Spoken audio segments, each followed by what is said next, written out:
سماء طوبى للعبد إذا تنما رمضان. بسم اللہ الرحمن الرحیم نحمدہ ونصلی علی رسولہ الکریم. رمضان 2024 کا آغاز ہو چکا ہے. آپ کو معلوم ہے کئی سال سے میرا معمول ہے کہ جب سے تراویح شروع ہوتی ہے تو تراویح کی نماز میں جو قرآن مجید پڑھا جاتا ہے میں اس میں منتخب آیات کی تفسیر بیان کرتا ہوں. کبھی تو اس کے پورے کا خلاصہ ہوتا ہے, کبھی منتخب آیات کی تفسیر. تو میری مسجد سے یہ تفسیر کے لیکچر چلتے ہیں. تو چونکہ میرا سفر تھا, اللہ نے مجھے سعادت بخشی حرمین شریفین میں حاضری کی, تو اس لیے پہلا دوسرا لیکچر بلکہ 3 لیکچر میں یہیں حرمین سے ہی انشاءاللہ ریکارڈ کرواؤں گا. اس کے بعد میری واپسی ہے کراچی کی, اور کراچی واپسی پر پھر کنٹینیو جس طرح سے ممبر پہ میرے درس ہوا کرتے تھے تراویح کے بعد رمضان میں, وہ کنٹینیو ہو جائیں گے. تو ناغے سے بچنے کے لیے ہم نے پھر مشورہ کیا کہ میں یہیں سے حرمین سے ہی درس ریکارڈ کرواؤں. اور یہ جو پیچھے تصویر ہے یہ بیت اللہ کی تصویر نہیں ہے, یہ الحمدللہ سچی مچی کا بیت اللہ ہے, جہاں ہمارے کچھ انڈین دوست ہیں, اللہ ان کی عمر میں برکت دے. انہوں نے بہت اچھی جگہ مجھے رہائش دلوائی جہاں سے بیت اللہ کی بار بار زیارت کا الحمدللہ مجھے موقع ملتا ہے. تو آج حرمین میں حاضری کا موقع ملا, امام کعبہ کے پیچھے نماز پڑھنے کا موقع ملا, تراویح میں شرکت کا موقع ملا. تو میرے لیے بڑی سعادت کی بات ہے کہ اس رمضان کا جو پہلا لیکچر ہے میں اتنی مقدس جگہ پہ بیٹھ کے ریکارڈ کروا رہا ہوں. اور ان انڈین دوستوں کا بھی شکریہ جنہوں نے اس سعادت کا مجھے موقع میسر کیا. تو 3 لیکچر میرے تفسیر کے یہیں پر ہوں گے. تفسیر کے لیکچر سے مراد تراویح کے بعد والے جو لیکچر ہوتے ہیں. اس کے بعد چوتھے لیکچر سے انشاءاللہ میں کراچی میں ہی, جہاں میں ممبر پہ ہر سال تراویح کے لیکچر دیتا ہوں, وہیں پر انشاءاللہ وہ لیکچر ہوں گے. تو آج ہم نے پہلا پارہ پڑھا ہے تراویح میں. تو کچھ مختصر میں پہلے پارے سے متعلق, اللہ تعالیٰ نے قرآن مجید کی جو ابتدا کی ہے وہ قرآن مجید کا انٹروڈکشن بیان کیا. بلکہ سب سے پہلے جو ابتدا ہوتی ہے نا وہ سورہ فاتحہ سے ہوتی ہے. سورہ فاتحہ میں یوں سمجھیں کہ اسلام کی جو بیس ہے نا, اسلام کی جو بنیاد ہے, اس کا اللہ نے سورہ فاتحہ میں تذکرہ کیا. الحمدللہ رب العالمین, تمام تعریفیں اللہ کے لیے جو تمام جہانوں کا پالنے والا. الرحمن الرحیم, بڑا مہربان نہایت رحم کرنے والا. مالک یوم الدین, روز جزا کا مالک. نبی صلی اللہ علیہ وسلم نے فرمایا کہ جب کوئی بندہ یہ کلمات ادا کرتا ہے تو اللہ تعالیٰ کہتے ہیں میرے بندے نے میری حمد و ثنا کی, اس نے میری بزرگی بیان کی, اس نے میری زبان سے تعریف کی. اور پھر جب وہ کہتا ہے ایاک نعبد و ایاک نستعین, اے اللہ ہم تیری ہی عبادت کرتے ہیں اور تجھ ہی سے مدد طلب کرتے ہیں, تو اللہ کہتے ہیں ھذا بینی و بین عبدی. صحیح بخاری کی حدیث ہے. نبی نے فرمایا کہ اللہ تعالیٰ کہتے ہیں کہ میرے اور میرے بندے کے درمیان یہ ایگریمنٹ ہو گیا ہے. وَلِعَبْدِي مَا سَأَلَ, اب وہ اس قابل ہے کہ مجھ سے کچھ مانگے گا تو میں اس کو دوں گا. تو اس سے ہمیں پتہ چلتا ہے کہ سورہ فاتحہ میں جو سب سے اہم ترین آیت ہے, اور اس کو سورہ فاتحہ کو قرآن کے بالکل شروع میں رکھا گیا, اسی وجہ سے اس کا نام فاتحہ دیا گیا ہے. فاتحہ یعنی کھولنے والی, مفتاح عربی میں چابی کو بھی کہتے ہیں. تو اس میں جو سب سے اہم ترین جملہ ہے نا, جو اسلام کا گویا خلاصہ ہے, خوب اس کو اچھی طرح سے سمجھ لیں, وہ ہے ایاک نعبد, اے اللہ ہم تیری ہی عبادت کرتے ہیں, و ایاک نستعین, اور تجھ ہی سے مدد طلب کرتے ہیں. یہ بہت اہم آیت ہے, اللہ کرے یہی سمجھ میں آ جائے نا تو بات بن جائے گی انشاءاللہ. دیکھیں اسلام دیگر تمام مذاہب سے ایک الگ حیثیت رکھتا ہے, اور اسلام کا دعویٰ یہ ہے کہ اسلام کے علاوہ دنیا میں کوئی مذہب برحق نہیں ہے. اللہ کا جو منتخب کردہ سلیکٹڈ دین ہے وہ صرف اسلام ہے, اور اس کی بنیاد یہاں سے شروع ہوتی ہے کہ اپنے آپ کو اللہ کے حوالے کر دو. آج سیکولر لبرل قوتیں ہمیں حکومتوں کا غلام تو بنا دیتی ہیں, ہمیں کلچر کا غلام بنا دیتی ہیں, ہمیں مختلف اداروں کا غلام بنا دیتی ہیں. اسلام کی بیس یہاں سے شروع ہوتی ہے کہ جس نے پیدا کیا ہے نا, خالق, آپ اپنے آپ کو اس کے حوالے کر دیں. تو نعبدو کا یہ مطلب ہے کہ ہم صرف غلامی صرف اللہ کی ہوگی. ہاں اللہ نے ہمیں کسی کی اطاعت کا حکم دیا تو ہم اس کی اطاعت کریں گے. تو غلامی جو ہے نا وہ صرف اور صرف اور صرف اللہ کی ہوگی. تو یہاں عبادت کا لفظ آیا ہے تو عبادت کا مفہوم سمجھیے. دیکھیں عبادت کے جو لفظی، کیونکہ عبادت جو ہے نا اسلام کیا کہتا ہے کہ عبادت صرف اللہ کی ہوگی، تو آپ کو پتا ہونا چاہیے عبادت کہتے کس کو ہیں. وجہ اس کی ہے کہ نبی صلی اللہ علیہ وسلم نے فرمایا قرب قیامت میں لوگ شراب کا نام تبدیل کر کے اس کو حلال کر لیں گے، استعمال کرنا شروع کر دیں گے. تو اس سے پتہ چلتا ہے کہ ہمیں لیبل پہ نہیں جانا چاہیے. بعض دفعہ چیز کا لیبل جو ہے وہ چینج کر کے ہم اس پہ احکامات چینج کر دیتے ہیں. جیسے ہی عیسائیوں نے کیا، عیسائیوں نے کہا ہم تو ایک اللہ کی عبادت کرتے ہیں اور ہم توحید پرست ہیں، ہم تو مشرک نہیں ہیں، کیونکہ جگہ جگہ تورات انجیل میں شرک کی نفی ہے، توحید کا حکم ہے. تو انہوں نے توحید کا مفہوم ہی چینج کر لیا. انہوں نے عیسیٰ علیہ السلام کو اللہ کا بیٹا کہا اور کہا کہ ہم تو ایک خدا کے ماننے والے ہیں، عیسیٰ اللہ کے بیٹے ہیں، اللہ بھی ہیں، اللہ کے بیٹے بھی ہیں، اور وہی جو انہوں نے کیا ہے.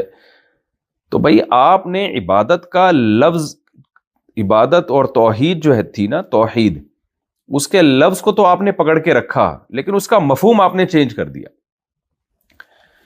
تو یہ خیانت ہوتی ہے. میں اکثر ایک چٹکلا سناتا رہتا ہوں نا، ایک آدمی نے چاول کے بورے پر جو ہے وہ چینی لکھ دیا، چینی کے بورے پر چاول لکھ دیا. لوگوں نے پوچھا کہ یہ کیوں لکھا ہے؟ وہ کہتا ہے بھائی مکھیوں کو دھوکہ دینے کے لیے، تاکہ مکھیاں جو ہے نا اس پہ نہ بیٹھیں. تو بھائی مکھیاں دھوکہ نہیں کھائیں گی تو وہ خوشبو سے پہچان جائیں گی.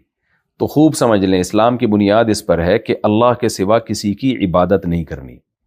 اب ہوا یہ کہ جو مشرک لوگ ہیں انہوں نے عبادت کا مفہوم ہی چینج کر دیا اور انہوں نے کہا ہم عبادت کہاں کر رہے ہیں، ہم تو عبادت نہیں کرتے. تو اس لیے میں پہلے عبادت کا مفہوم آپ کو اچھی طرح سے سمجھانا چاہتا ہوں کہ اسلام جب یہ کہتا ہے کہ اللہ کے سوا کسی کی عبادت نہیں ہوگی تو اسلام کی نظر میں عبادت کا کانسیپٹ ہے کیا، تاکہ وہ کانسیپٹ کلیئر ہو. جیسے جب اسلام کہتا ہے شراب حرام ہے تو شراب کا کانسیپٹ کیا ہے؟ ہر لیکوڈ چیز کو تھوڑی شراب کہا جاتا ہے، یا ہر اس چیز کو تھوڑی شراب کہا جائے گا جس پہ شراب لکھا ہوا ہو. اگر آپ نے شراب کی بوتل میں شراب رکھی اور اس میں زمزم لکھ دیا تو وہ حلال تھوڑی ہو جائے گی. تو اس ایک ڈیفینیشن ہوتی ہے نا شراب کی، وہ انگلش میں بھی ہوگی، اردو میں بھی ہوگی، ہندی میں بھی ہوگی، ہر زبان میں وہ چیز جہاں پائی جائے گی اس کو شراب کہیں گے، چاہے نام کچھ بھی ہو. ایک اور مثال سے میں بات سمجھاتا ہوں. قرآن مجید کہتا ہے وَلَا تَقُل لَهُمَا اُفٍّ، ماں باپ کو اف مت کرو. کیا مطلب تکلیف نہ دو؟ فقہائے کرام نے لکھا ہے کہ بھئی اگر کسی قوم میں اف کا لفظ محبت کے لیے استعمال ہوتا ہے تو یہ اف کہنا ماں باپ کو پھر ثواب بن جائے گا. اب کوئی یہ کہ قرآن تو کہہ رہا ہے اف نہ کہو. بھئی قرآن اف کرنے سے منع کر رہا ہے کیونکہ اف کا لفظ عربی میں تکلیف کے لیے استعمال ہوتا ہے. تو اگر کسی زبان میں محبت کے لیے استعمال ہو رہا ہے تو پھر وہ اف ہے ہی نہیں. تو اس لیے آج بھی جب دین میں تحریف ہوتی ہے نا تو لوگ دھوکہ دیتے ہیں. تو چونکہ ہمارا تراویح کا یہ پہلا لیکچر ہے، اس میں عبادت کے مفہوم کو سمجھنا ضروری ہے تاکہ ہم توحید پرستوں بنیں، کیونکہ توحید کے بعد تو سارے اسلام کے احکام شروع ہوتے ہیں. اگر آپ کی توحید ہی ٹھیک نہیں ہے تو آپ کی کوئی عبادت مقبول نہیں ہے، اور قرآن تو توحید سے بھرا ہوا ہے. تو عبادت کا مفہوم سمجھیے. دیکھیں عبادت کے ایک اصطلاحی معنی ہے اور ایک لغوی معنی ہے. لغوی اور اصطلاحی کسے کہتے ہیں؟ دیکھیں ہم کسی بھی لفظ کو نا ایک ٹرم ہوتی ہے، اس میں جب یوز کرتے ہیں تو اس کا مطلب کچھ اور ہوتا ہے، اور عام معنی میں جب یوز کر رہے ہوتے ہیں تو اس کا مفہوم کچھ اور بن جاتا ہے. تو عبادت کا جو عام مفہوم ہے وہ تو غلامی کو کہتے ہیں، غلامی. تو ہم جب کہتے ہیں کہ بھائی فلاں جو ہے وہ عبد ہے، عبد، تو اس کا مطلب وہ غلام ہے. تو یہ لغوی مفہوم میں تو کوئی بھی کسی کی غلامی اختیار کرے گا اس کو یہ کہا جائے گا گویا کہ یہ عابد ہے، یعنی عبادت کر رہا ہے، لیکن اس سے وہ مشرک نہیں بنتا. اگر یہ شرک ہوتا نا تو غلاموں کا تو بڑا ایک نظام رہا ہے. پہلے زمانے میں لوگ غلام بنایا کرتے تھے اور کہتے تھے یہ میرا عبد ہے، یعنی میرا غلام ہے. تو کیا مطلب یہ کہنے سے وہ مشرک بن گیا کیا؟ نہ. وجہ اس کی ہے کہ جو بھی غلامی کسی کی بھی کرے گا نا تو اس کو بھی عربی میں عبد ہی کہا جاتا ہے. عبادت کا لغوی معنی اس میں داخل ہے. لیکن جب شریعت کہتی ہے کہ اللہ کے سوا کسی کی عبادت جائز نہیں ہے تو عبادت کا معنی صرف غلامی نہیں ہوتا، وہاں عبادت کا ایک خاص مفہوم ہے. شریعت کا ایک ٹرم ایجاد کی ہے اسلام نے کہ جو ہے نا وہ ٹرم آپ کو ذہن میں ملحوظ رکھنی پڑے گی. اس سینس میں اگر کسی کی آپ غلامی اختیار کریں گے تو وہ والی غلامی اسلام میں شرک کہلائے گی. آج کل کے بہت سارے لبرل سیکولر قسم کے اسکالر جو آ رہے ہیں یا ان پڑھ قسم کے اسکالر جو آ رہے ہیں لیکن مذہبی اسکالر بنے ہوئے، انہوں نے ہر چیز کو شرک کہنا شروع کر دیا کہ بھئی ہم کسی کی بھی غلامی اختیار کریں گے تو مشرک بن جائیں گے. تو یہ بھی غلط ہے. تو عبادت کا وہ مفہوم جو اسلام کہتا ہے، مثال کے طور پر صلاۃ کا لفظ عربی میں دعا کے معنی میں بھی استعمال ہوا ہے. تبھی تو آتا ہے نا قرآن میں ان اللہ وملائکتہ یصلون علی النبی، اللہ اور اس کے فرشتے نبی پر صلاۃ پڑھتے ہیں. کیا مطلب؟ درود بھیجتے ہیں، دعا مانگتے ہیں. اللہ تو دعا نہیں مانگتا، اللہ رحمت بھیجتا ہے، اور نبی اور جو فرشتے جو ہے وہ رحمت کی دعا کرتے ہیں. تو دعا کے معنی میں استعمال ہو رہا ہے. لیکن یہی صلاۃ ایک خاص عبادت کے معنی میں بھی استعمال ہوتا ہے جس کو نماز کہا جاتا ہے.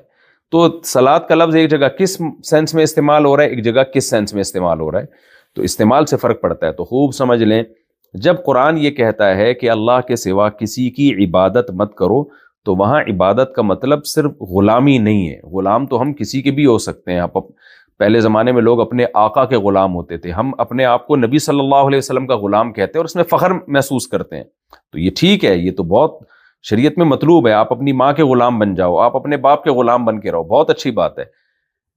لیکن عبادت کا جو مفہوم شریعت نے بتایا ہے وہ مفہوم یہ ہے، یعنی اس مفہوم میں جو عبادت شرک ہے وہ یہ ہے کہ آپ کسی کی تعظیم کریں اور اس درجے کی تعظیم ہو کہ آپ کا یہ نظریہ ہو کہ میں جس کو رسپیکٹ دے رہا ہوں نا وہ میرے نفع اور نقصان کا مالک ہے اور مجھے نفع پہنچانے میں اور نقصان پہنچانے میں کسی سبب کا، کسی لاجک کا محتاج نہیں ہے. تو اس جذبے کے ساتھ جب آپ کسی کو رسپیکٹ دیتے ہیں، تعظیم کرتے ہیں، تو یہ تعظیم اسلام میں عبادت کہلاتی ہے. میں مثال سے بات سمجھاتا ہوں. دیکھیں، ہم نماز میں اتحیات میں اللہ کے سامنے بیٹھتے ہیں، یہ ہمارا بیٹھنا عبادت ہے. لیکن آپ اپنے ابا کے سامنے بھی دو زانوں تمیز سے بیٹھتے ہیں، وہ بیٹھنا عبادت نہیں ہے. حالانکہ تعظیم کی صورت تو سیم ہے. آپ بیٹھے ہوئے ہیں اپنے والد کے سامنے بھی اسی اسٹائل میں دو زانوں اور ایسے ہاتھ رکھے، اور اتحیات میں اللہ کے سامنے بھی ایسے ہی بیٹھے ہیں. لیکن دونوں میں زمین آسمان کا فرق ہے. ایک عبادت ہے، ایک عبادت نہیں ہے. وجہ کیا ہے؟ جب آپ اللہ کے سامنے اس طرح سے بیٹھتے ہیں تو آپ یہ نظریہ رکھ کے بیٹھتے ہیں کہ میں اللہ کی تعظیم کر رہا ہوں، یہ نظریہ رکھ کر کہ وہ اس لائق ہے کہ اس کی یہ تعظیم کی جائے کیونکہ وہ میرے نفع اور نقصان کا مالک ہے، اور نفع اور نقصان پہنچانے میں وہ کسی سبب کا محتاج نہیں ہے. وہ یعنی حالات ناکامی کے ہونا تو اس میں مجھے وہ کامیاب کر سکتا ہے، اور کامیابی کے حالات میں وہ ناکام کر سکتا ہے. وہ کچھ کرنے کے لیے کچھ کرنے کا محتاج نہیں ہے. وہ بغیر باپ کے اولاد دے سکتا ہے، آگ میں ابراہیم علیہ السلام کو بچا سکتا ہے. تو اس جذبے کے ساتھ جو تعظیم ہوتی ہے نا، وہ انتہائی درجے کی تعظیم ہوتی ہے. ایسی تعظیم کو عبادت کہا جائے گا. یہی وجہ ہے کہ علماء نے بیان کیا ہے کہ سجدے کی دو قسمیں ہوتی ہیں. ایک سجدہ تعظیم کا ہوتا ہے، ایک عبادت کا ہوتا ہے. اگر ہر سجدہ عبادت کا سجدہ ہوتا تو پھر فرشتوں کو حکم نہ ہوتا کہ آدم کو سجدہ کرو. اس لیے کہ اللہ تو کہتے ہیں کہ اللہ کے سوا کسی کی عبادت جائز نہیں ہے. حالانکہ اللہ نے تو خود فرشتوں کو حکم دیا کہ آدم علیہ السلام کو سجدہ کرو. تو اگر جائز نہ ہوتی تو اللہ کیوں حکم دیتا کہ بھئی آدم کو سجدہ کرو؟ تو اسی وجہ سے اللہ نے حکم دیا کہ وہ سجدہ عبادت والا نہیں تھا، وہ صرف آدم علیہ السلام کو ایک رسپیکٹ دینا تھا. اس میں یہ کانسیپٹ نہیں تھا کہ ہم آدم کے سامنے سر جھکائیں گے تو آدم ہماری بگڑی بنائیں گے اور آدم ہمیں نفع اور نقصان پہنچائیں گے. نہ بھائی، یہ تو مٹی کے بنے، ہمارے سامنے بنے، یہ بھی اپنے نفع اور نقصان کے مالک نہیں ہے اور ہم بھی اپنے نفع اور نقصان کے مالک نہیں ہیں. یہ ہمارے نفع نقصان کے مالک نہیں، ہم ان کے نفع نقصان کے مالک نہیں. تو صرف سر کو زمین پہ رکھا گیا ہے. تو یہ والا سجدہ تعظیم کا سجدہ تھا، یہ شرک والا سجدہ نہیں تھا.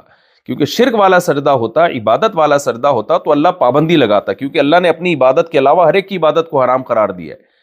یعقوب علیہ السلام کے بھائیوں نے سجدہ کیا یوسف علیہ السلام، یعقوب علیہ السلام کے بیٹوں نے سجدہ کیا یوسف علیہ السلام کے سامنے، وہ بھی تعظیم والا سجدہ تھا.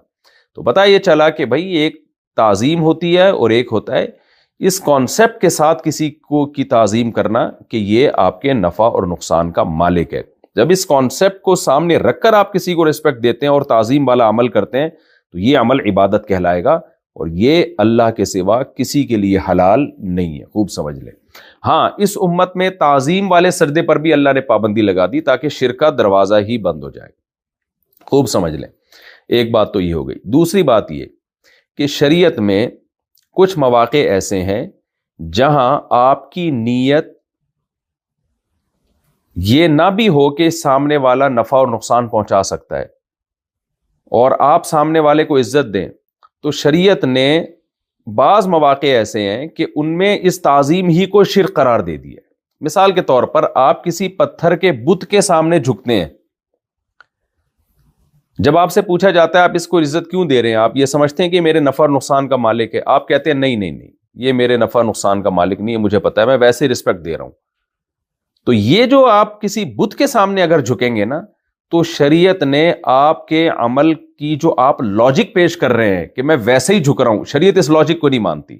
شریعت کہتی ہے آپ کافر ہو جاؤ گے، یعنی پتھر کے بنے ہوئے بت کے سامنے آپ کسی بھی نیت سے سجدہ کریں گے تو اسلام نے اس عمل کو کفر ہی قرار دیا ہے۔ اگر ویسے کسی شخص کے سامنے سجدہ کریں گے تو آپ سے آپ کی نیت پوچھی جائے گی، حرام تو ہے، گناہ تو ہے، ہر قیمت پہ سجدہ کرنا حرام ہے، لیکن نیت پوچھی جائے گی۔ اگر آپ کہتے ہو میری نیت یہ تھی، میرے ذہن میں یہ تھا کہ یہ مجھے نفع اور نقصان دے سکتا ہے، تو آپ کافر ہو جاؤ گے، اس لیے کہ آپ نے عبادت کر لی کسی اور کی۔ اور اگر آپ کہتے ہو میری نیت یہ نہیں تھی کہ مجھے نفع نقصان پہنچا سکتا ہے، میں ویسے ہی رسپیکٹ دینے کے لیے جھکا ہوں، تو گناہگار ہوگے، کافر نہیں ہوگے۔ لیکن کسی پتھر کے بنے ہوئے بت کے سامنے اگر آپ جھک گئے تو پھر آپ 100 دفعہ کہتے رہو کہ میں نہیں مانتا کہ یہ مجھے نفع نقصان پہنچا سکتا ہے، لیکن شریعت آپ کی بات نہیں مانتی، اسلام آپ کو کافر ہی قرار دے گا۔ وجہ اس کی ہے کہ پتھروں کے سامنے جھکا ہی اس نیت سے جاتا ہے کہ یہ مجھے نفع اور نقصان پہنچا سکتے ہیں، اس کے علاوہ کوئی اور نیت ہوتی نہیں ہے، تو یوں کہا جائے گا یہ جھوٹ بول رہا ہے یہ آدمی، تو عند اللہ بھی کافر ہو جائے گا، اور اس پہ جو ہے دنیاوی حکام میں بھی اس کو کافر ہی قرار دیا جائے گا۔ تو ایک تو عبادت کا یہ تصور۔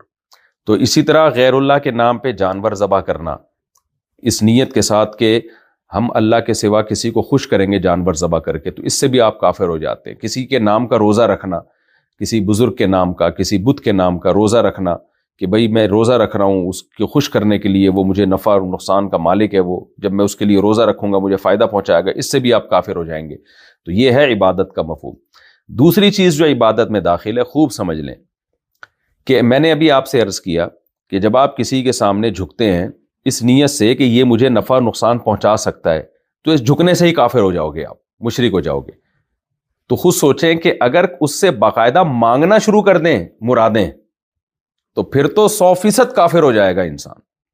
یعنی کسی انسان کو یہ سمجھ کے مانگنا شروع کر دے انسان سے کہ یہ اسباب سے ہٹ کے بھی مجھے نفع اور نقصان یہ بندہ پہنچا سکتا ہے، تو یہ تو آپ نے اپنا کانسیپٹ پہ مہر لگا دی گویا کہ۔ اس لیے کسی سے دعا مانگنا، اس سے انسان پکا ڈھکا کافر ہو جاتا ہے۔ میں اس کو مثال سے سمجھاتا ہوں۔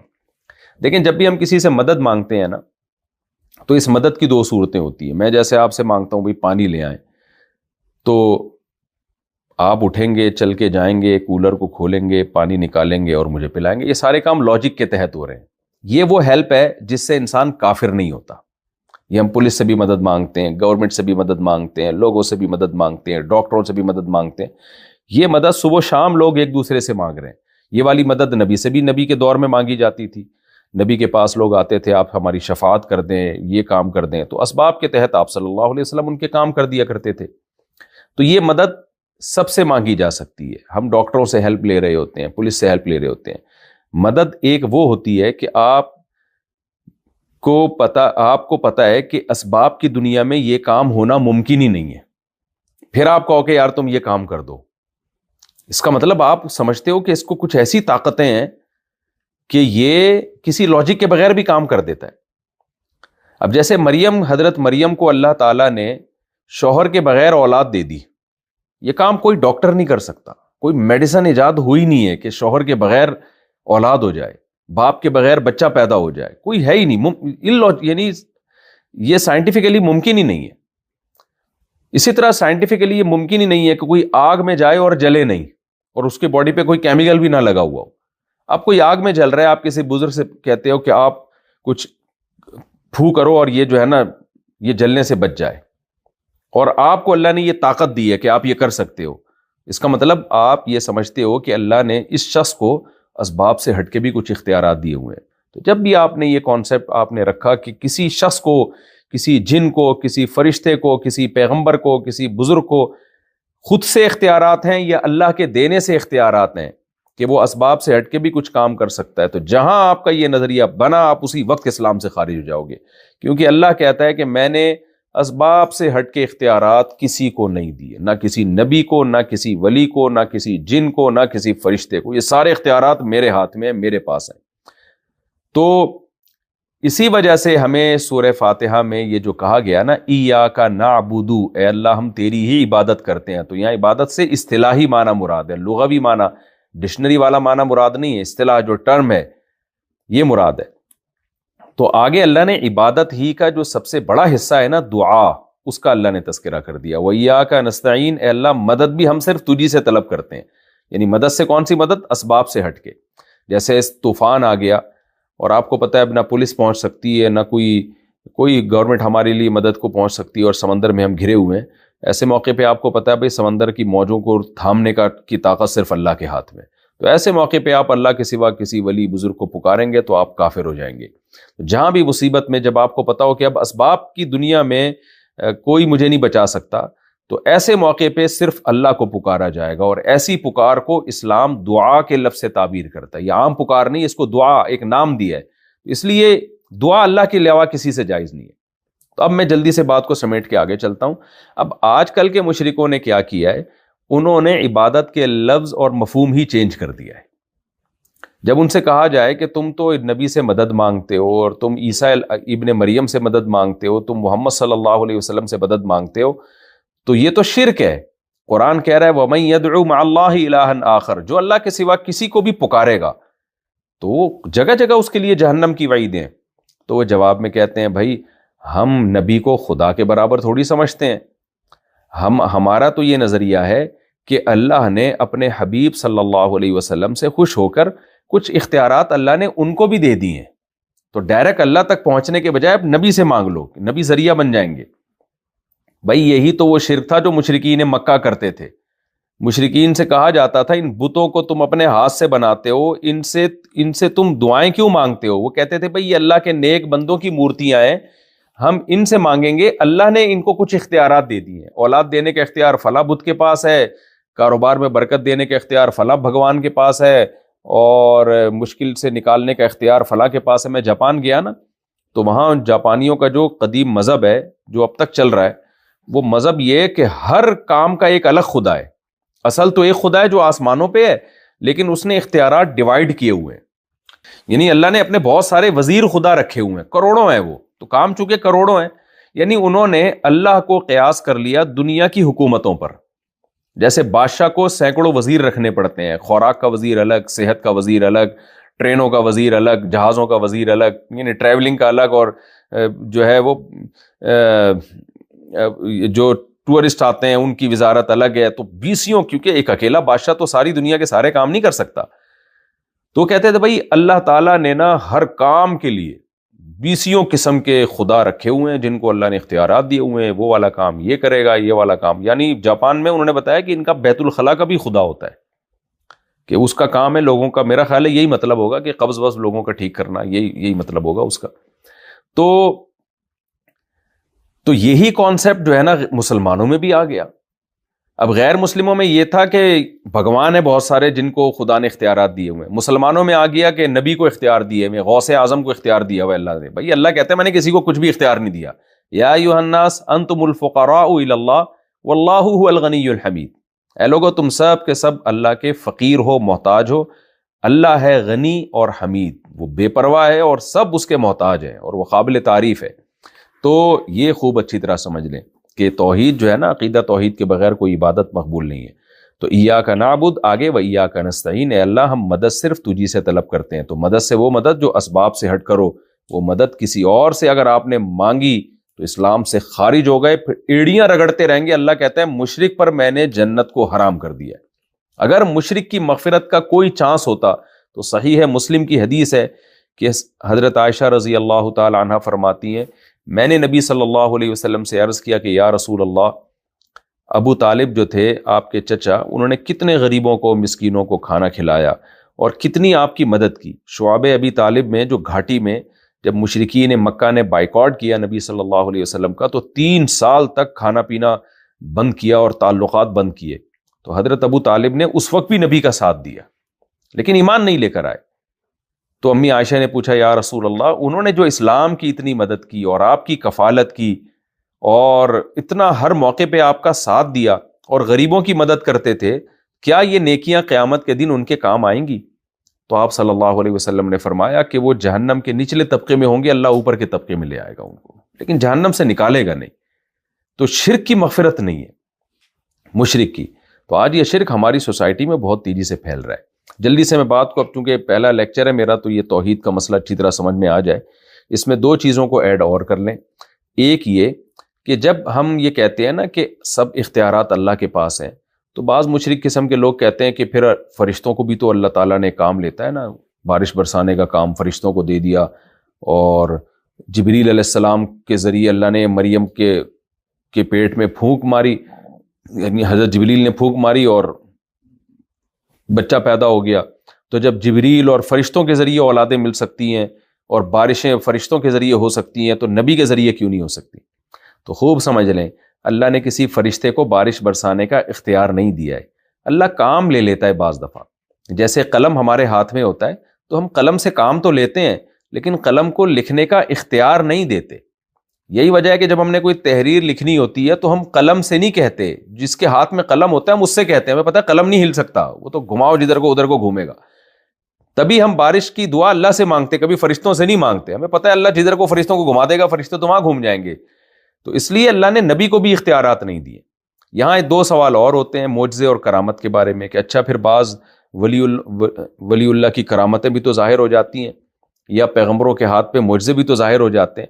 ہمارے نبی نے چاند کے 2 ٹکڑے کیے، اسی طرح بزرگوں کے واقعات کتابوں میں ملتے ہیں، تواتر سے ثابت ہوتے ہیں، فلاں بزرگ نے یہ کر دیا، فلاں نے یہ کر دیا. حدیثوں میں بھی ہیں بعض نیک لوگوں کے واقعات کہ جو ہے وہ کوڑ کے مریض کو ہاتھ لگائے تو وہ ٹھیک ہو گیا. تو کہتے ہیں دیکھو یہ بھی تو سارے اختیارات دیے ہوئے اللہ نے، یہ تو اسباب سے ہٹ کر ہیں. خوب سمجھ لیں، معجزہ ہو یا کرامت، یہ اللہ کے پاس اختیارات ہوتے ہیں، اس کے اختیارات نبی کے پاس نہیں ہوتے. نبی کا صرف ہاتھ استعمال ہوتا ہے. جیسے موسیٰ علیہ السلام اپنی مرضی سے لاٹھی کو کبھی بھی نہیں سانپ بنایا. موسیٰ علیہ السلام نے، موسیٰ نے تو صرف لاٹھی کو زمین پہ ڈالا ہے، بنایا ہمیشہ اللہ نے ہے. تو جب اللہ نے لاٹھی کو سانپ بنایا تو سانپ بنا دیا، جب اللہ نے لاٹھی کے ذریعے سمندر میں راستے بنائے تو راستے بنا دیے. اللہ نے اس موٹھا کو حکم دیا لاٹھی کو آپ پتھر پہ ماریں تو 12 چشمے پھوٹ گئے اس سے. تو یہ اللہ کے کام ہے، اس میں ولی اور پیغمبر کے ارادے کا کوئی دخل نہیں ہوتا. تو اللہ کبھی کسی کے ہاتھ پہ کوئی چیز ظاہر کر دیتا ہے، تو اس کا یہ مطلب نہیں ہوتا کہ اب نبی کے پاس اختیارات آ گئے یا ولی کے پاس اختیارات آ گئے. تو خوب اچھی طرح سمجھ لیں، چونکہ پہلا لیکچر تھا اس لیے میں نے توحید پر تھوڑی سی ڈیٹیل سے بات کر دی. پھر ہم نے اس میں جو سورہ فاتحہ پڑھی ہے اس میں اللہ تعالیٰ نے 2 قوموں کا تذکرہ کیا ہے. بس میں 10 منٹ میں بات کو سمیٹ کے ختم کرتا ہوں. 2 قوموں کا اللہ نے تذکرہ کیا ہے، ایک یہودیوں کا اور ایک عیسائیوں کا، بلکہ 3 طبقات کا ذکر کیا اللہ نے سورہ فاتحہ میں. پہلے ہم سے معاہدہ دلوایا، ایاک نعبد و ایاک نستعین. اللہ نے کہا توحید پہ رہنا، یہ ایگریمنٹ کرو مجھ سے، تو توحید میں کوئی گڑبڑ نہیں ہونی چاہیے. پھر اللہ نے ہمیں کہا، حدیث میں بھی آتا ہے کہ اللہ کہتا ہے اب تو جو دعا مانگے گا وہ میں قبول کروں گا. تو دعا ہم سے کیا منگوائی گئی ہے؟ اہدنا الصراط المستقیم، اے اللہ تو ہمیں سیدھے راستے پہ چلا. صراط الذین انعمت علیہم، 3 طبقے ہیں دنیا میں. ایک وہ جو خود سیدھے راستے پہ چل رہے ہیں، دوسرے وہ جو گمراہ ہیں. پھر گمراہوں کی 2 قسمیں، ایک وہ جو اس لیے گمراہ ہوئے کہ ان کے پاس علم ہی نہیں ہے، جاہل ہیں، اور ایک وہ علم ہے مگر خواہشات کی وجہ سے گمراہ ہو گئے، جان بوجھ کر خود بھی گمراہ ہوتے ہیں، لوگوں کو بھی گمراہ کرتے ہیں، حالانکہ ان کو پتہ ہے صحیح راستہ کیا ہے. تو 3 ہی قسم کے طبقے ہیں، ایک سیدھے راستے پہ چلنے والے، ایک گمراہ. پھر گمراہی کی 2 قسمیں، ایک وہ جن کو پتہ ہی نہیں ہے کہ سیدھا راستہ ہے کیا، اور ایک وہ جن کو پتہ ہے جان کر گڑبڑ کر رہے ہیں. تو ہمیں تینوں طبقوں کے بارے میں بتایا کہ پہلے طبقے کی فہرست میں داخل ہو جاؤ. صراط الذین انعمت علیہم، اے اللہ ان لوگوں کے راستے پر چلا جن پر تیرا انعام ہوا، انعام یافتہ لوگوں کے راستے پر. اور غیر المغضوب علیہم، ان لوگوں کے راستے پر نہ چلانا جن پر تیرا غضب ہوا. اس سے مراد یہودی ہیں. یہودیوں کے پاس آج بھی علم ہے، بھرپور طریقے سے جانتے ہیں کہ محمد صلی اللہ علیہ وسلم اور اسلام اللہ کا سچا دین اور آپ اللہ کے سچے نبی ہیں، اس کے باوجود گمراہ کر رہے ہیں دنیا کو. تو بتایا کہ ان کے راستے پہ نہیں چلنا، ولا الضالین، اور جو گمراہ ہو گئے نا، جن کے پاس تعلیمات ہی ختم ہو گئی، جیسے عیسائی ہیں، ان کو تو سیدھے راستے کا پتہ ہی نہیں ہے کہ ہے کیا، تو ان کے راستے سے بھی بچنا ہے۔ تو چونکہ ہم سے پہلے دو قومیں ہیں جن کو آسمانی کتابیں دی گئیں، ایک یہودی اور ایک عیسائی، تو ہمیں بتایا گیا کہ اب تمہیں بھی ایک کتاب دی جا رہی ہے، تو تم نے اس کتاب کو فالو کرنا ہے اور انعام یافتہ لوگوں کو فالو کرنا ہے۔ انعام یافتہ لوگ کون ہیں؟ 4 طبقے ہیں، من النبیین والصدیقین والشہداء والصالحین۔ قرآن میں اللہ نے بیان کیا پیغمبروں کا راستہ، صدیق سے مراد وہ علماء جن کا عمل ان کے علم کے مطابق ہو، اور شہداء کا راستہ، اور صدیقین سچے لوگوں کا راستہ، یعنی نیک صالح مسلمان جو منافق نہ ہو۔ آج ہماری زندگی میں نفاق بہت زیادہ آ گیا، دیکھنے میں بڑا نیک لگ رہا ہوگا، اندر سے پتہ نہیں کیا ہوگا، یعنی لوگوں کو بیوقوف بنا رہا ہوگا۔ تو صحیح سچے مسلمان، تو یہ ایک بہت بڑی تعداد میں یہ 4 قسم کے انبیاء تو دنیا سے چلے گئے، لیکن شہداء، صالحین اور علماء یہ قیامت تک رہیں گے، حدیث سے ہمیں یہ پتہ چلتا ہے۔ تو ان لوگوں کے راستے کو ہم نے فالو کرنا ہے، اور کن لوگوں کے راستے کو فالو نہیں کرنا؟ ایک یہود اور ایک عیسائی، ان کے راستے کو فالو نہیں کرنا۔ کیا مطلب؟ عیسائیوں کی طرح جاہل بھی نہیں بن جانا کہ ان کو مذہب کا ہی نہیں پتہ ہے، اتنی تحریفات ہوئی ہیں ان کے مذہب میں، اور یہودیوں کی طرح ایسا بھی نہیں کرنا کہ سب پتہ ہو اور گھننے بنے رہو اور پھر بھی جو ہے نا غلط راستے پہ چلنا شروع ہو۔ تو اللہ ہمیں ان دونوں طبقوں سے بچا کے صحیح سیدھے راستے پہ تو ہمیں چلا۔ وہ سیدھا راستہ کیا ہے؟ پھر وہ آگے پوری سورہ بقرہ سے اللہ نے شروع کر دیا، اس میں احکام دیے، یہ صحیح ہے، یہ غلط ہے، یہ حلال ہے، یہ حرام ہے۔ تو بس میں ایک آیت آج پڑھوں گا اور آج کے درس کو میں ختم کروں گا۔ تو سورہ یہ جو پہلے پارے میں جو آج اہم ترین آیت جب امام حرم نے تلاوت کی نا آج، تو اسی وقت مجھے خیال آیا کہ آج میں اس آیت کو انشاءاللہ لیکچر میں ہائی لائٹ کروں گا۔ اللہ تعالیٰ نے فرمایا کہ ہم نے بنی اسرائیل کو حکم دیا تھا، وَإِذْ أَخَذْنَا مِيثَاقَ بَنِي إِسْرَائِيلَ لَا تَعْبُدُونَ إِلَّا اللَّهَ وَبِالْوَالِدَيْنِ إِحْسَانًا وَبِذِي الْقُرْبَى وَالْيَتَامَى وَالْمَسَاكِينِ وَقُولُوا لِلنَّاسِ حُسْنًا وَأَقِيمُوا الصَّلَاةَ وَآتُوا الزَّكَاةَ۔ یہ گویا کہ پورا جو اسلام ہے نا، اس کی جزیات اللہ نے اس آیت میں ذکر کر دی ہیں۔ اللہ کہتے ہیں ہم نے بنی اسرائیل سے بھی ایک معاہدہ کیا تھا، لیکن ان میں اکثر لوگ اس معاہدے میں پورے نہیں اترے، اور سورہ فاتحہ میں اللہ نے کہہ دیا نا کہ تم نے یہود اور نصارہ کے راستے پہ نہیں چلنا۔ کیا مطلب؟ تم اس معاہدے میں پورے اترو۔ تو ہر قوم سے اللہ نے یہ معاہدہ لیا ہے۔ وہ معاہدہ کیا ہے؟ لا تعبدون الا اللہ، پہلا معاہدہ تو وہی کہ اللہ کے سوا کسی کی عبادت نہیں ہوگی، شرک کا اسلام میں کوئی راستہ نہیں ہے۔ دوسرا اللہ نے حکم دیا تھا، بنی اسرائیل سے مضبوط ایگریمنٹ لیا تھا، وَبِالْوَالِدَيْنِ إِحْسَانًا، اللہ کے بعد سب سے بڑا حق والدین کا ہے۔ اتنا زیادہ اہمیت کے ساتھ قرآن نے والدین کو بیان کیا ہے کہ صاف پتہ چلتا ہے کہ اللہ کے بعد والدین ہی ہیں۔ بس دیکھیں، رسول کا حق تو اللہ ہی کی وجہ سے ہے نا، وہ تو اس لیے کہ آپ اللہ کے رسول ہیں، تو اللہ کے بعد اصل تو حق رسول صلی اللہ علیہ وسلم کا ہے، لیکن چونکہ وہ تو ہے ہی اللہ کی وجہ سے، کیونکہ آپ نے ہمیں اللہ کا تعارف کروایا۔ لیکن والدین کا جو حق اللہ نے بتایا نا اپنے بعد، وہ اس لیے کہ وہ تمہیں جننے کا اور تمہاری پیدائش کا ذریعہ بنے، اور انہوں نے تم پر بڑی محنت کی ہے۔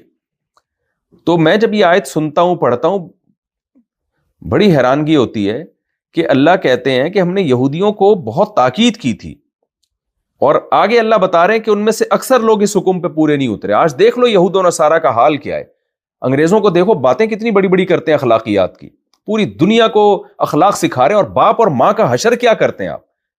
جیپنیز کو دیکھو، کتنے دنیا میں بڑے تہذیب یافتہ بنے پھرتے ہیں، لائن میں سیدھے چلتے ہیں، ٹریفک میں کوئی قانون نہیں توڑ رہا ہوتا، بہت ہی پولائٹ اور بہت ہی میٹھا لہجہ۔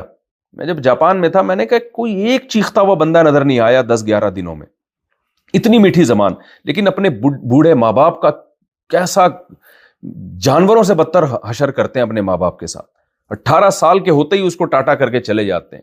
کتنے کیسز وہاں لوگوں نے بتائے کہ ماں مر جاتی ہے اور لاش کی بو سے پتہ چلتا ہے کہ جس گھر میں ماں مری ہوئی ہے، تو پھر فون کر کے بلایا جاتا ہے کہ تمہاری ماں کا انتقال ہو گیا، تمہارا باپ مر گیا ہے۔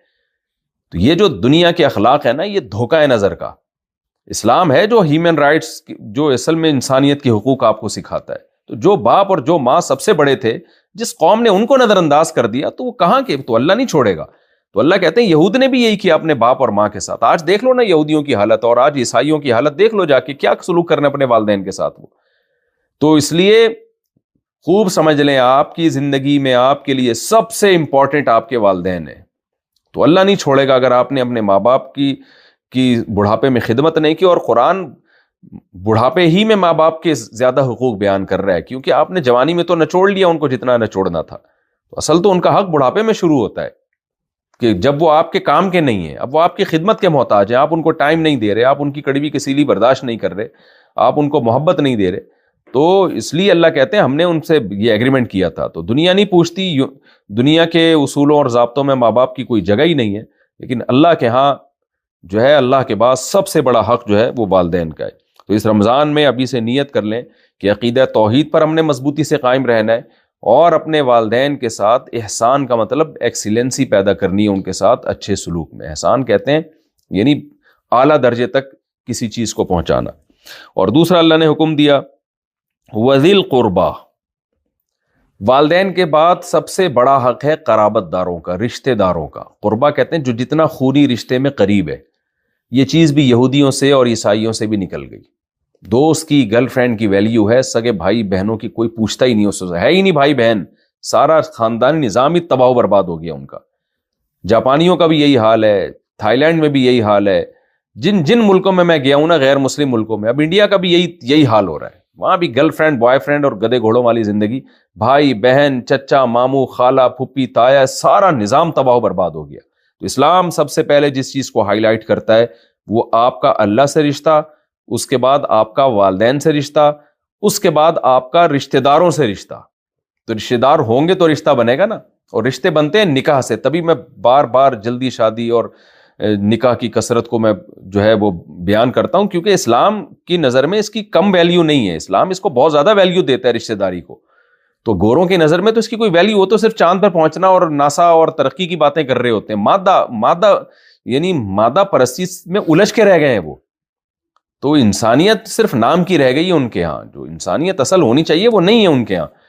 تبھی خودکشیاں کر کے ڈپریشن میں جا کے تنہائیوں میں جا کے, جو تنہائی کی وجہ سے جو ان کے حالات ہو رہے ہیں, محبتیں ختم ہو رہی ہیں. میں ابھی واقعات سنانا شروع کروں تو آپ حیران ہو جاؤ گے, جو میں نے اپنی آنکھوں سے واقعات دیکھے وہاں جا کے. تو وبالوالدین احسانا, اللہ فرماتے ہیں کہ وذی القربا, قرابت داروں کا خیال کرو. تو والدین کے بعد سب سے بڑا حق ہے آپ کے رشتہ داروں کا. جو رشتہ دار میں جو سب سے قریبی بھائی بہن سب سے قریبی ہوتے ہیں, چچا ماموں, یہ سارے آپ کے قریبی رشتہ دار ہیں. تو نبی صلی اللہ علیہ وسلم نے فرمایا رشتہ داری توڑنے والا جنت میں داخل نہیں ہوگا. آگے اللہ نے فرمایا والیتاما, اور اس کے بعد سب سے بڑا حق ہے یتیموں کا. یتیم کا مطلب جس کا باپ بچپن میں فوت ہو جائے. اسلام میں باپ کی بہت بڑی ویلیو ہے, ماں کا بہت بڑا حق ہے, لیکن اسلام باپ کے مرنے کو زیادہ نقصان قرار دیتا ہے. کسی بچے کی بچپن میں ماں مر جائے یہ بھی نقصان ہے, لیکن اسلام اس کو زیادہ بڑا نقصان نہیں مانتا. باپ مر جائے تو اسلام اس کو زیادہ بڑا نقصان مانتا ہے. اس کے لیے الگ سے اسلام نے یتیم کا لفظ نکالا ہے. وجہ اس کی یہ کہ ماں مر جاتی ہے تو یقیناً ماں جیسی کوئی دوسری عورت نہیں ملتی, لیکن بچے کو جو نقصان ہوتا ہے نا ماں نہ ہونے سے وہ وقتی ہوتا ہے. باپ نہ ہونے سے جو نقصان ہوتا ہے وہ بہت لمبا چلتا ہے وہ نقصان, کیونکہ ماں محبت تو بہت کرتی ہے لیکن وہ باپ کے بغیر بچے کو پال نہیں سکتی اس طریقے سے, اس کو شیلٹر نہیں دے سکتی. تو شیلٹر, ماں بھی جو بچے کو عزت کے ساتھ پالتی ہے نا تو اس کے پیچھے باپ کا شیلٹر ہوتا ہے, باپ کا سایہ ہوتا ہے, تبھی وہ عزت کے ساتھ پال رہی ہوتی ہے اس کو. اس لیے اللہ نے کہا کہ جس بچے کا باپ بچپن میں مر جائے نا اس کو لاوارث مت چھوڑ, اس کی وراثتیں کھا جاتے ہیں لوگ, عزتوں سے کھیلنا شروع کرتے ہیں. خاص طور پہ لڑکی کا حال کیا ہوتا ہے ہماری سوسائٹی میں. تو اس لیے اللہ نے کہا کہ اس کو جو ہے نا باپ کی کمی نہ ہونے دو, اس کی سرپرستی کرو. اور پھر علماء نے لکھا ہے کہ اسی آیت کی روشنی میں کہ اگر کوئی رشتہ دار بھی ہے اور یتیم بھی ہے تو اس کا حق تو کئی گنا بڑھ جاتا ہے. مثال کے طور پر آپ کے سگے بھائی کی ڈیتھ ہو گئی اور اس کی اولاد ہے نابالغ, تو اب وہ آپ کی بھتیجی بھی ہے, بھتیجا بھتیجی بھی ہے اور یتیم بھی ہے, تو اس کا تو بہت ہی بڑا حق ہے. اور ہماری سوسائٹی میں دیکھیں وہی چچا, وہی بڑا بھائی اس نابالغ بچے کی وراثت کھا جاتا ہے. وہ چھوٹے نابالغ کی جو ہے نا, بڑا بھائی ہوگا تو وہ اس کو پتا ہے چھوٹے بہن بھائی ہیں, یہ ان کو کیا پتا چلے گا کیا کھایا کیا نہیں, تو وہ کھا جاتا ہے بعض دفعہ. چچا ماموں تائے کھا جاتے ہیں بعض دفعہ وراثت. تو اس لیے اللہ تعالیٰ نے قرآن میں کہا ہے کہ جو یتیم کی وراثت کھاتا ہے وہ ایسے ہیں جیسے پیٹ میں آگ کے انگارے داخل کر رہے ہیں. تو اس لیے اللہ نے کہا کہ اس کا خیال کرو. یہاں سعودی عرب میں ایک بہت اچھی بات ہے, جو ہمارے ریلیٹیو جو بھی سعودی عرب بہت عرصہ رہے ہیں یہاں پہ, وہ بتاتے ہیں کہ عربوں میں ایک بڑی پیاری بات ہے, یہاں کوئی بچہ یتیم ہو جائے نا تو اس کی موجیں ہو جاتی ہیں، یعنی اتنا اس کا خیال کرتے ہیں رشتہ دار کہ وہ ہر ایک جنت، کیونکہ اتنی نبی صلی اللہ علیہ وسلم نے اتنی خوشخبریاں سنائی ہیں نا یتیم کی کفالت پہ.